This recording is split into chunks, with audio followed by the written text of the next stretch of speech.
Hi guys, good morning. কেমন আছো সবাই? আশা করবো তোমরা সবাই খুব ভালো আছো। Welcome to my mini blog. সেদিন একটা কাজের জন্য বাইরে বেরিয়ে পড়েছিলাম। বাইরে দেখতে পাচ্ছি খটখটা রোদ, তোমরাও দেখতে পাচ্ছ। একটু পরে দেখবে ওয়েদারটা কেমন করে চেঞ্জ হয়ে যাবে। এখানে আমি একটু কেত মেরে নিচ্ছি সানগ্লাসটা পরে, আমাকে কেমন লাগছে, যদিও সানগ্লাসটা আমার না।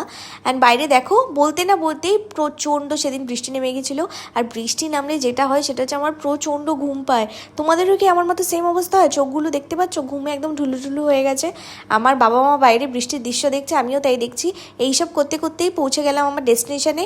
কোথায় গেছিলাম, কেন গেছিলাম, তোমাদের সব কথা বলবো, কিন্তু তার জন্য তোমাদের বড় ভ্লগটা দেখতে হবে, যেটা আমি খুব তাড়াতাড়ি আপলোড করব।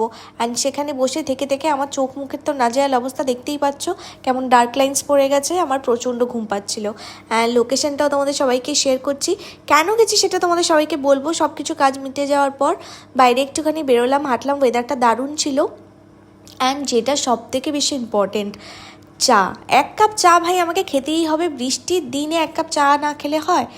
এর মধ্যেই আমার গাড়িটা আমার কাছে চলে এলো। এবার আমাকে বাড়ির দিকে যেতে হবে। এবং আমি না আকাশের দিকে তাকিয়ে তাকিয়ে ভাবছিলাম যে আবার কি এখন যাওয়ার সময় বৃষ্টি হবে। ভাবতেই আবার বৃষ্টি শুরু হয়ে গেছে।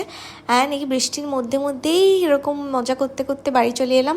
আর এখানে আমি তোমাদের সবাইকে যেটা বলছিলাম, যদি তোমাদের অবশ্যই আমার এই ব্লগটা ভালো লেগে থাকে, সাবস্ক্রাইব করতে বলবে না। Thank you for watching, love you guys, tata.